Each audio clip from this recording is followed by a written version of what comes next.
Amém. Glória a Deus. Podem sentar-se, por favor. Glória a Deus por mais uma manhã. Glória a Deus por estarmos aqui. Glória a Deus por vocês que estão aqui pela primeira vez. Vocês são muito bem-vindos. Vocês que são visitantes. No final nós estamos lá no fundo. Converse com a gente, tome um café.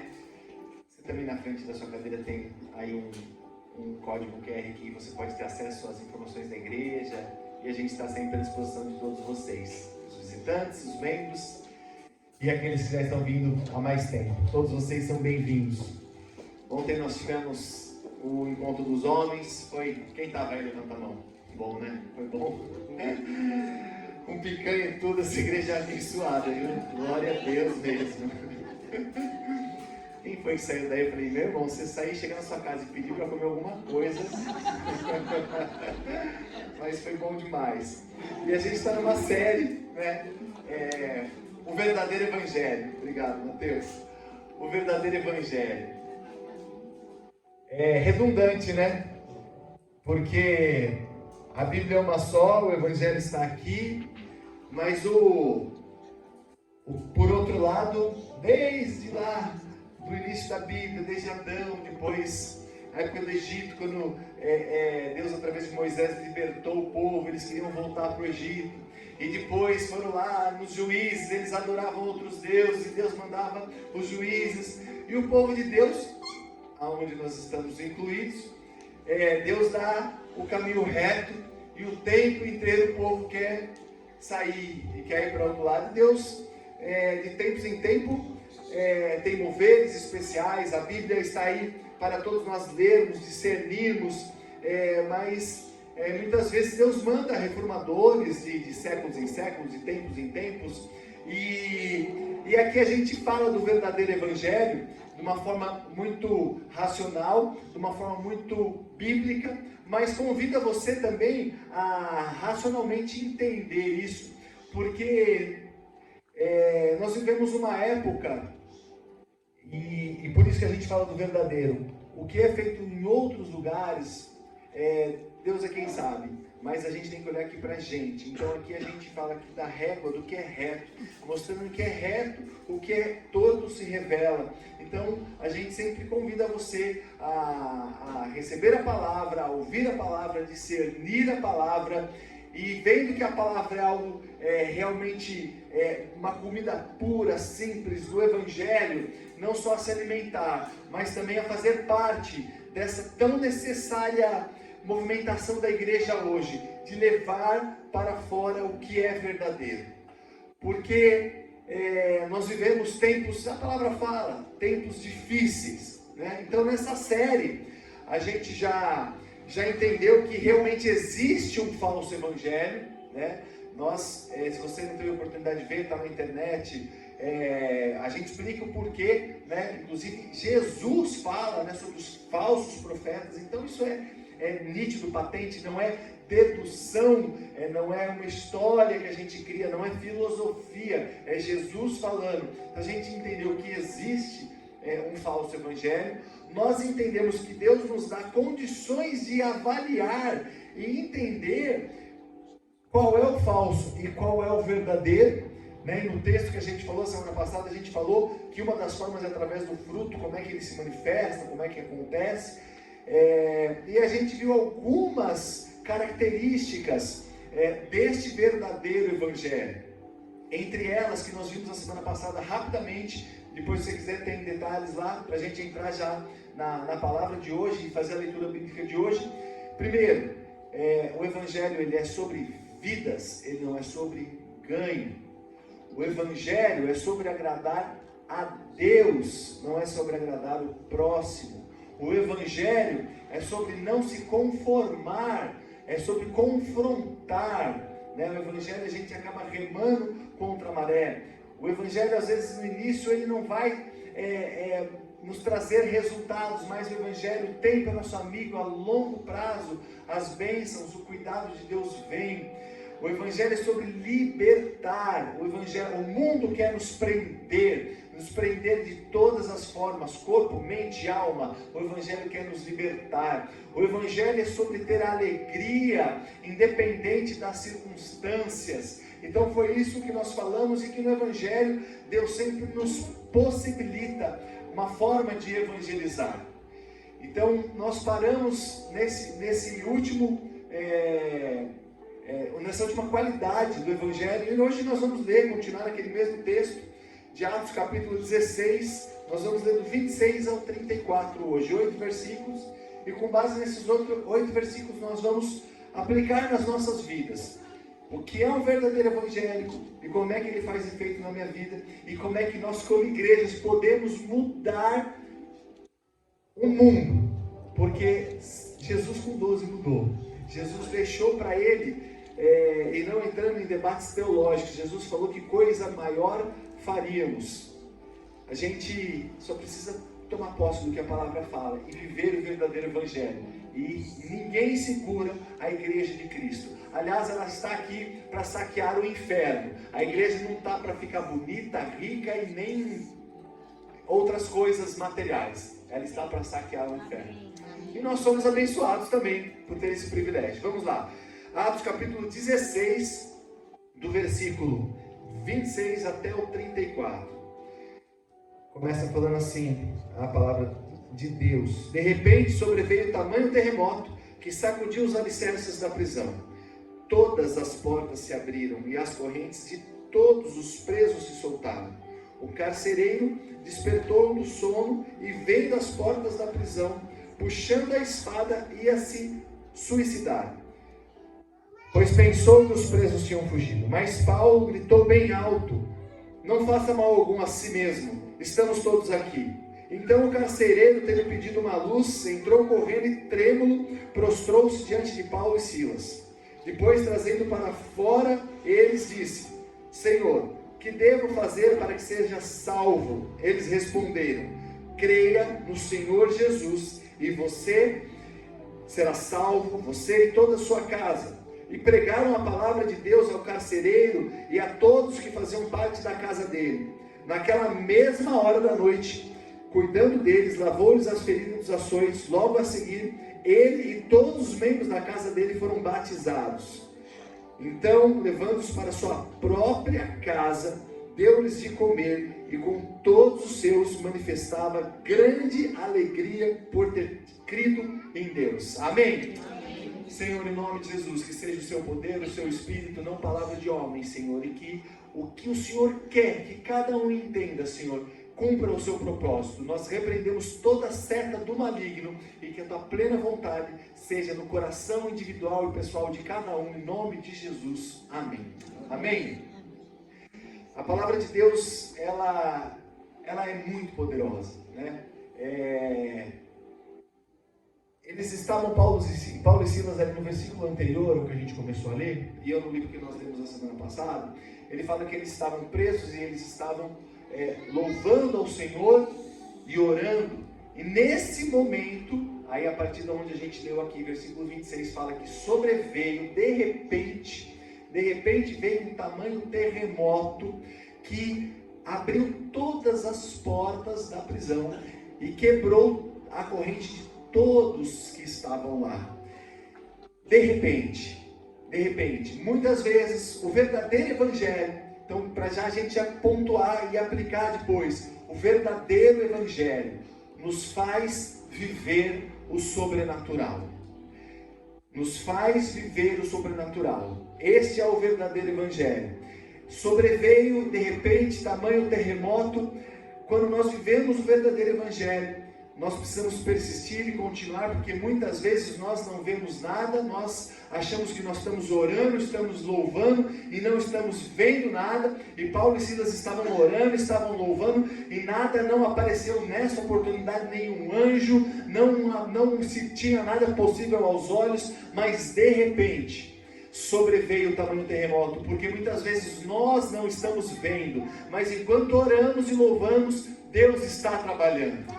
E se for preciso mover céus, terras, anjos, para cumprir o propósito dele de uma forma sobrenatural, no verdadeiro evangelho, ele faz. Um terremoto onde ninguém se machucou, mas abriu todas as portas e abriu todas a corrente de todos que estavam ali.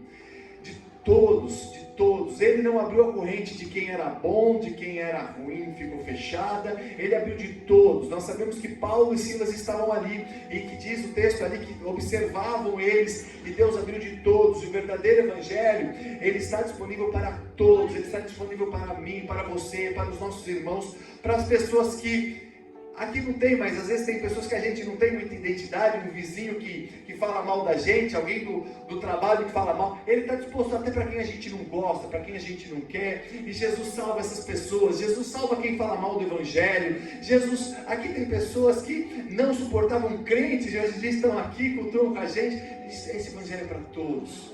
O evangelho para nós infelizmente nós somos humanos.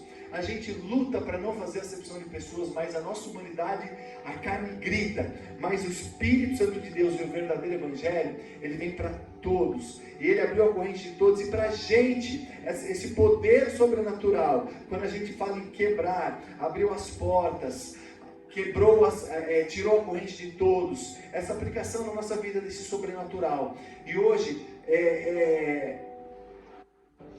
a palavra do Senhor, ela sempre nos exorta.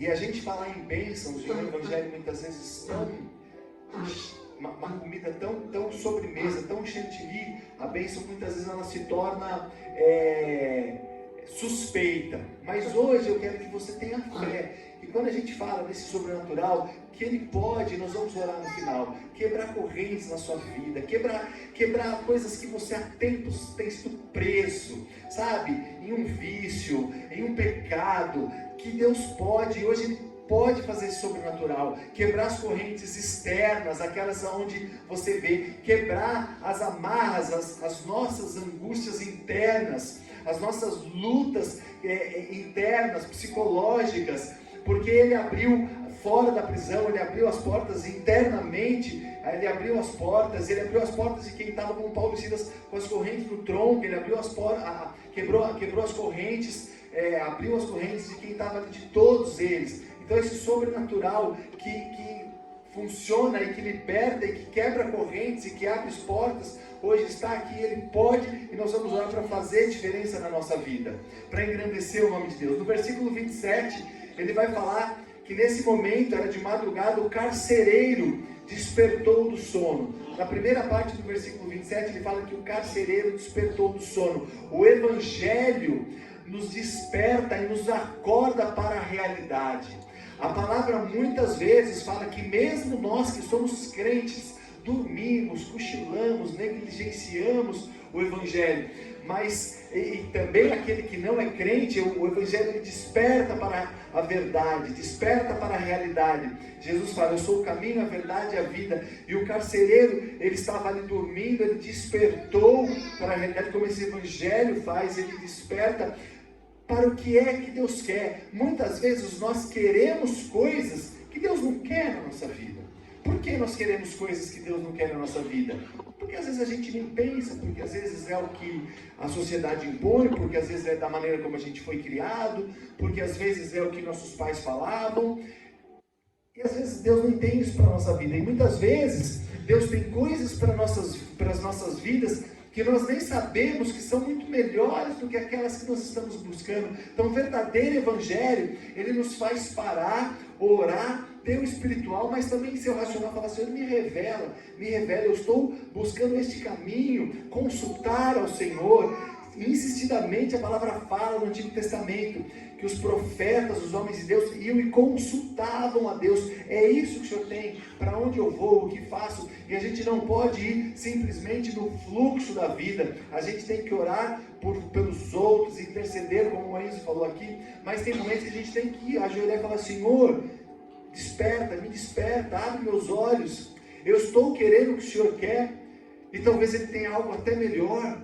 Talvez ele tenha aquilo, mas não seja o tempo. Mas o verdadeiro evangelho, ele desperta. E fala que esse carcereiro, ele ia se matar. Por que ele ia se matar? Porque ele ia morrer de qualquer jeito. Se com o terremoto as pessoas tivessem fugido, ele ia morrer. A função dele era guardar aquelas pessoas. Teve um terremoto, ele dormindo. As pessoas, se tivessem ido embora, ele ia morrer, então ele ia se suicidar.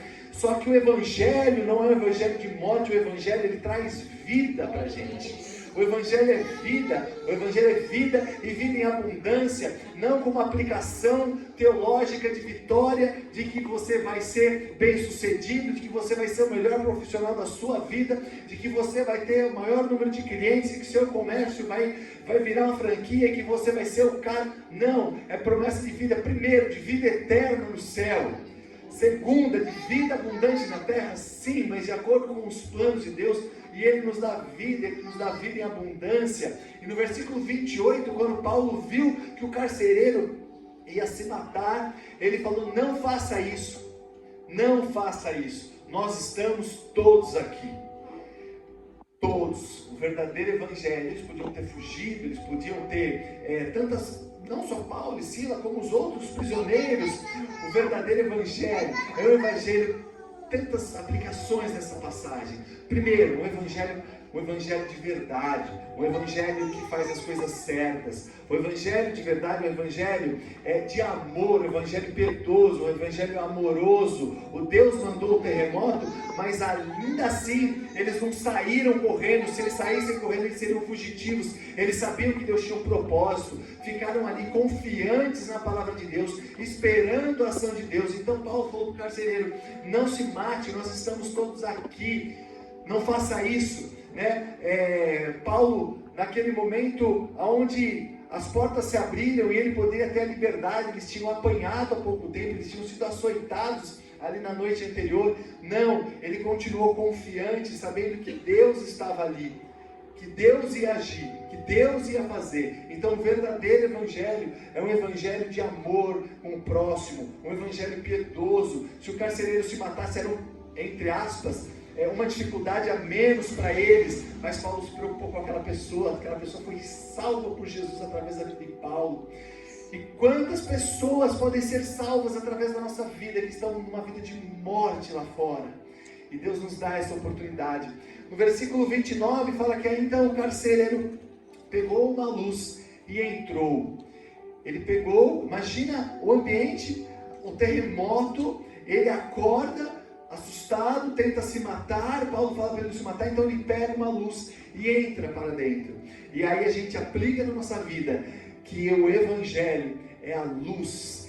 O evangelho é a luz do mundo. A palavra diz que o evangelho nos traz luz, a luz de Deus, a luz do mundo, a tal ponto que Jesus é a luz, que nós passamos a ser luz do mundo e nós podemos iluminar e clarear situações de pessoas de uma forma abençoadora. O evangelho é a luz do mundo. Esse carcereiro, ele entrou e iluminou essa luz que o evangelho traz em nossa vida. Ele ilumina a gente, ele ilumina nosso interior. Mateus 6,22 fala que se os nossos olhos forem bons, todo o demais, todo o nosso corpo será bom, será luz. Mateus 6,22. Então o evangelho, ele é luz de vida, ele é a luz do mundo. E quando nós recebemos e praticamos o verdadeiro evangelho, ele ilumina não só o nosso exterior, não só ao nosso redor, não só as pessoas que a gente pode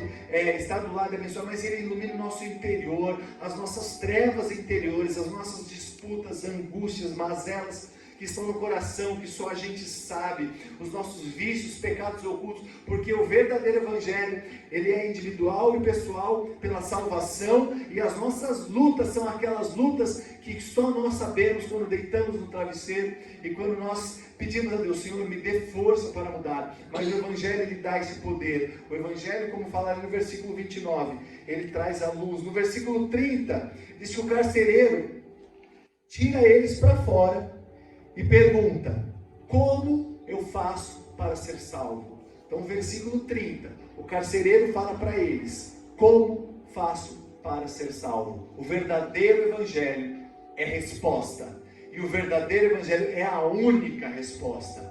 Não existe intermediários, não existe outra resposta. A resposta de como a gente pode ser salvo está nesse livro, na Bíblia, sobrenatural, inspirado, escrito poderosamente. E quando a gente estuda, não é o objetivo agora a gente ver a sobrenaturalidade da Bíblia estar aqui até hoje, pelos períodos que ela passou, pelas pessoas que escreveram em épocas diferentes, com estilos diferentes, mas sempre se respondendo e sempre mostrando que ela é a palavra de Deus. Então o Evangelho, o verdadeiro Evangelho, é a resposta. No versículo 31, nessa resposta, o Paulo responde para ele, versículo 31. Creia no Senhor Jesus e será salvo, você e a sua família. Creia no Senhor Jesus e será salvo, você e a sua família. Versículo 31.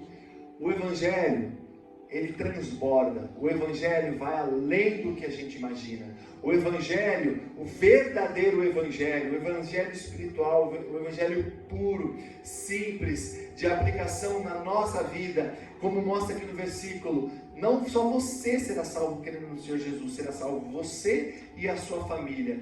Quando nós cremos e praticamos o verdadeiro Evangelho, ele é transbordante, ele é poderoso, ele leva além da onde a gente imagina. Efésios 3:20 fala que ele é poderoso para fazer muito mais do que a gente não só pede, mas do que a gente imagina. Então o verdadeiro Evangelho, ele transborda. E quando ele fala aqui pontualmente da salvação, ele está falando para o carcereiro, que é um homem, que será salvo você e a sua família. A gente vê a importância do sacerdócio masculino nas casas. Estatisticamente, quando um homem se converte, quando um homem está firme na igreja, quando um homem ele é o sacerdote do lar, a família ela é transformada absurdamente. Quando uma família que não é cristã tem uma criança se converte, se é uma criança que se converte, uma pequena parte dessa família, percentualmente, também vai para o Evangelho. Então, uma criança convertida leva menos de 10%, é estatística, para o Evangelho. Quando uma mulher se converte, só a mulher se converte em uma casa, uma parte maior da família vai para o Evangelho.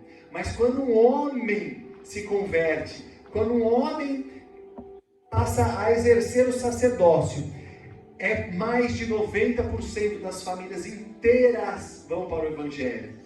É absurdo a manifestação do sacerdócio masculino nas casas. E isso tem sido roubado, entre parênteses, de uma forma maligna, e não entrando em discussão, pelas coisas que o mundo nos impõe. E o homem tem se distanciado. E muitas vezes é a mulher que fica responsável de trazer o homem para a igreja, acordar os filhos para vir para a igreja, orar. E isso tudo é bênção, né? Os grupos de oração das mulheres, as mulheres são realmente fervorosas, mas fazer um desafio para nós homens, porque a palavra que coloca, você vê, o homem converte, toda a sua casa vem. Estatisticamente, a criança é menos de 10%, a mulher aumenta um pouco mais, quando é um homem é superior a 90%. A importância do sacerdócio masculino. E quando uma casa tem um homem que desperta para orar, um homem que busca reunir a família, um homem que aplica o Evangelho no cotidiano, um homem que busca ter um culto doméstico. E se você é casado, se você não é casado, fazendo a diferença na sua casa, como homem, como filho, enfim, é gritante, é sobrenatural a diferença. Então, o verdadeiro Evangelho, ele surpreende, ele transborda. Então hoje, sabe, você é homem que está aqui, tome posse dessa palavra. No final nós vamos orar em relação à autoridade que Deus nos dá, ao poder dele na oração. E quem sabe hoje não vai mudar muitas coisas na vida de todos nós. Quem sabe hoje nós não vamos dar 1, 2 ou vários passos em direção a Jesus e mudarmos coisas que há tempos a gente não muda. Então isso é muito importante. Versículo 32 vai falar que eles, principalmente Paulo, pregou ali para o carcereiro, ele apresentou, eles pregaram. Eles tinham sido, Paulo e Silas, açoitados, rasgado as roupas, ficado nu. Isso é o que fala o texto imediatamente anterior que a gente leu a semana passada. Ou seja, eles tinham sido agredidos, envergonhados, mas eles podiam falar: "Você está brincando, abriu a prisão, eu vou embora. O carcereiro faz parte desse povo que me açoitou, me bateu, eu estou todo machucado, todo dolorido, eu fui envergonhado, fiquei nu, passou tribulação, tanta vergonha, mas eles não, eles com amor foram lá e pregaram. O verdadeiro evangelho é um evangelho de ousadia, um evangelho de amor, um evangelho que tem um espírito vencedor e não se preocupa com as lutas que nós passamos, mas nós nos preocupamos com esse irmão, essa pessoa que está do lado, que pode ser salva, mas ainda não foi. Paulo e Silas, eles tinham sofrido. E nós hoje, nós todos, eu me incluo, é a igreja de Cristo, hoje e provavelmente até a volta de Cristo, uns um pouco mais, outros um pouco menos, mas nós somos tão melindrosos. Se não é o poder do Espírito Santo, e quanto mais perto de Jesus a gente está, mais ousadia a gente tem, e quanto mais distante, está uma boa régua para você medir, mais melindroso eu fico, porque a gente vai passar por lugares, irmãos vão estar fazendo coisas erradas, eu não posso me contaminar. A gente vai passar por lugares, de repente alguém não vai te cumprimentar. A gente vai passar por lugares e de repente vai sofrer dentro do próprio corpo de Cristo.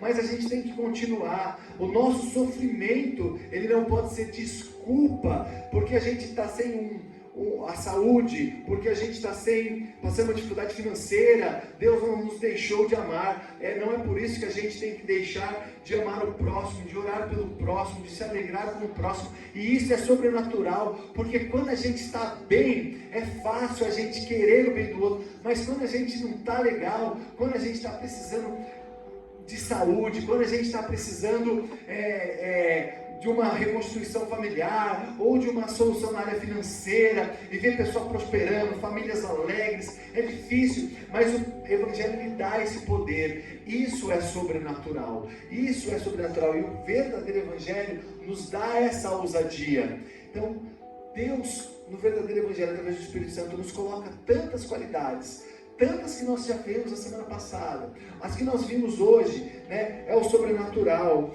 ele é vida, ele é luz, ele é a resposta, ele surpreende, ele transborda, ele nos dá ousadia. 2 Timóteo 1, segunda carta de Paulo para Timóteo, capítulo 1, versículo 7, fala que Deus nos dá espírito de ousadia, né? Não de temor. Então o Evangelho, ele é ousado, o Evangelho, ele é para fora, o Evangelho, ele é comunhão dentro, edificação dentro, e ele é evangelismo fora, ele é testemunho fora, e Deus nos dá essa ousadia, e muitas vezes, nós por pouca coisa, nos tornamos tão chateados, tão tristes, mas Deus nos ama, e quando a gente estiver chateado com alguém, ou com alguma coisa, a gente chega mais perto de Jesus, e o Espírito Santo de Deus, que é sobrenatural, vai nos dar força para continuarmos. E eu vejo um sobrenatural de Deus, sabe? Quando a gente luta contra a carne, quando a gente consegue sobrepor a nosso espírito, a nossa carne, o sobrenatural e o poder do Evangelho flui de uma maneira tão poderosa. Continuando, versículo 33. O versículo 33 vai falar que então o carcereiro cuidou deles, lavou as feridas, e eles foram batizados. Isso fala no versículo 33. Então aquele carcereiro que estava ali, exercendo a função dele, mantendo eles no cárcere, eles estavam presos, de repente estava cuidando das feridas, limpando as feridas, perguntando como ia ser salvo, querendo entender o Evangelho. Então a gente aplica e vê aqui, percebe que aconteceu ali e que acontece na nossa vida. O Evangelho transforma. O Evangelho transforma. Não existe Evangelho sem transformação. A transformação da conversão do ex-fumante, o ex-drogado, o ex-bêbado, o ex-adúltero, o ex-monte de ex para um novo cristão. Mas o Evangelho continua tendo que nos transformar todos os dias da nossa vida.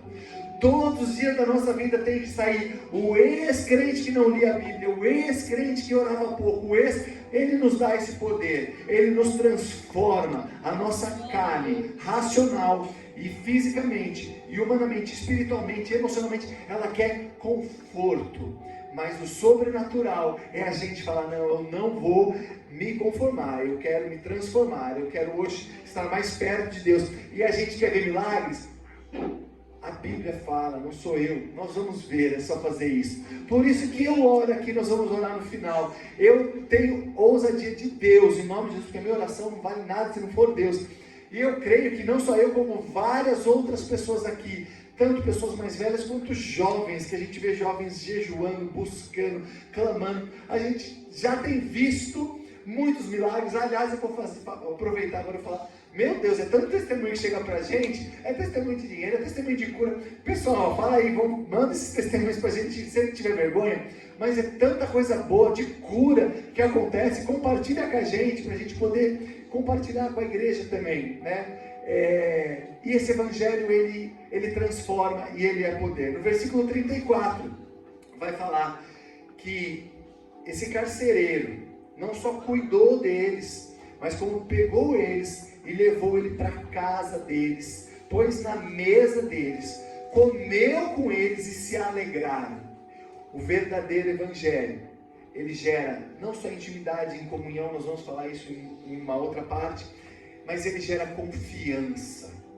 O verdadeiro evangelho, ele gera confiança. Eu vou dar um exemplo, uma ilustração, que quem é mais antigo vai sentir saudades. O verdadeiro evangelho, ele gera confiança, ele gera credibilidade.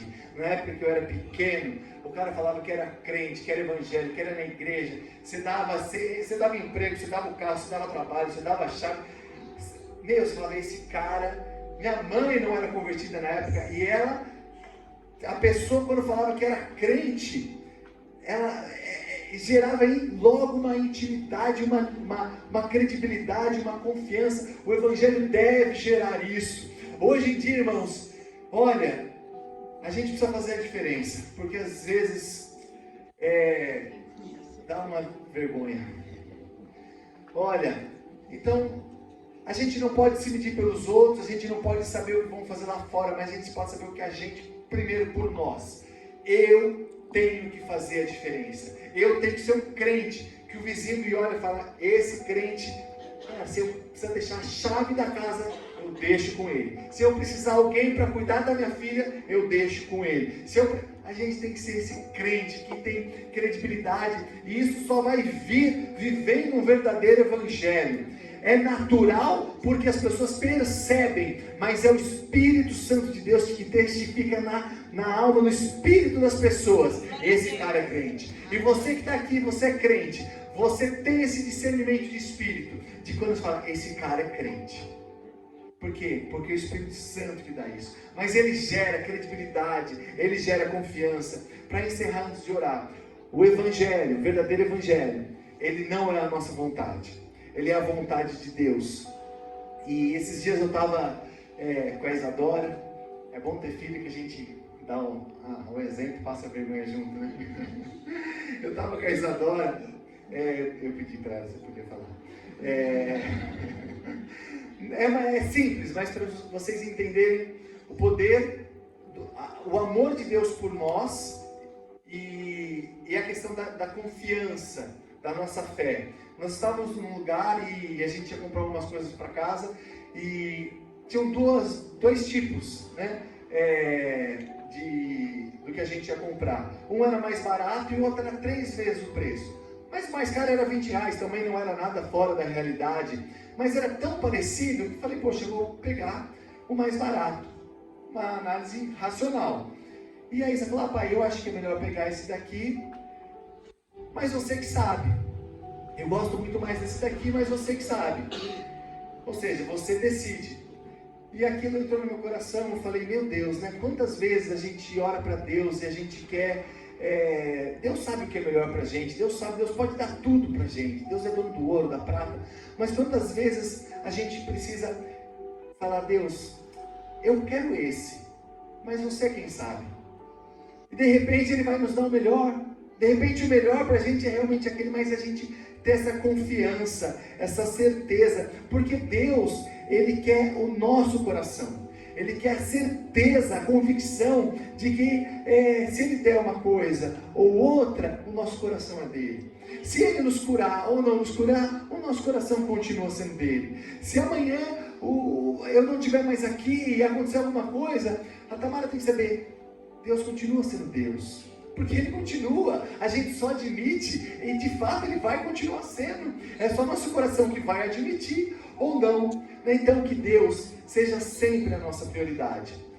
Sempre. E hoje a minha oração, para finalizar, eu vou, depois a Nivânia vai orar por situações pontuais. E eu vou orar hoje para que Deus colocou no meu coração essa oração, para que a gente mude da intenção para a ação. Porque muitas vezes nós temos muitas boas intenções, mas falta a ação. Muitas vezes a gente quer viver diferente, mas eu não consigo por alguma razão. Muitas vezes eu ouço a palavra e falo, o verdadeiro evangelho é tão poderoso, tantas coisas, tantos milagres Ele poderia fazer na minha vida. Eu tenho a intenção de viver, mas me falta uma ação, um iniciar. E talvez por alguma razão de comodismo, talvez por alguma seta do inimigo que nos prende. E hoje eu vou orar por isso, sabe? Para cada um de nós, que a gente passe do nosso desejo de viver um verdadeiro evangelho, da nossa intenção de ser um crente que faz a diferença, da nossa vontade de ver uma sociedade mudada, da nossa palavra de muitas vezes saber cognitivamente de que grandes coisas a gente pode fazer, mas para ser um povo que vai fazer essas diferenças, porque eu tenho certeza que nós vamos fazer. Eu só gostaria que todos nós fizéssemos isso juntos, amém? Então feche seus olhos e vamos fazer essa oração na autoridade do Senhor Jesus. Porque é Ele que está aqui, e o poder dEle, Ele é absurdo. E se hoje Ele quiser curar cegos aqui, os surdos, mudos, pessoas que estão com dificuldades emocionais, Ele cura. E Ele cura porque Ele continua sendo Deus. Ele não mudou, e Ele vai ser o mesmo, e vai continuar fazendo milagres até a volta de Jesus, amém? Deus, em nome de Jesus, Pai, eu peço que o Teu poder, o poder do Teu Espírito Santo, e orando em Teu nome, que está aqui, já vai pairando, Senhor, sobre cada um, e depois a Nivânia vai orar. Prepara os corações, prepara os físicos, os espíritos, as almas, para receber uma oração de milagre hoje, Pai. Uma oração que não é minha, nem da Nivânia, nem de quem vai orar ali, mas uma oração onde a autoridade está em Teu nome, que não depende de grito, que não depende de escândalo, que não depende de bagunça, mas depende simplesmente do Teu assim seja feito, em nome de Jesus. Então, Senhor, prepara esses corações, mas antes, Senhor, de uma forma preliminar a essa oração poderosa do Teu nome que nós vamos receber, para vermos milagres aqui, eu oro, Senhor, para que a gente tenha o sobrenatural na mudança, Senhor, da nossa intenção para a nossa ação. Senhor, quantas boas intenções temos aqui, eu tenho certeza, intenções de mudança, intenções de santificação,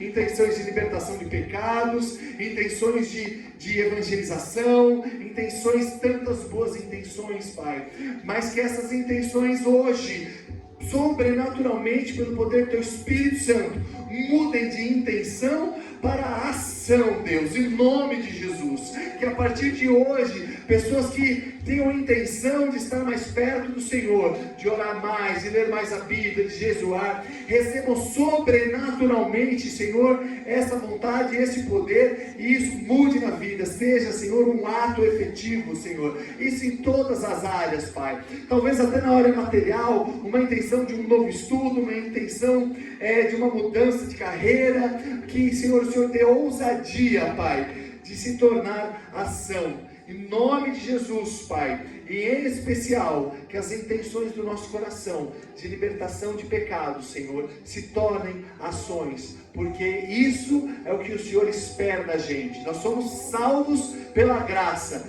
e através de Jesus, e pelo Teu nome, nós já recebemos a porta do céu, abertas, e nós estamos no livro da vida, mas o Senhor pede que a gente se aproxime, para que o Teu poder flua através da Tua igreja. Então, Senhor, santifique-nos, em nome de Jesus, que nós oramos e agradecemos. Amém.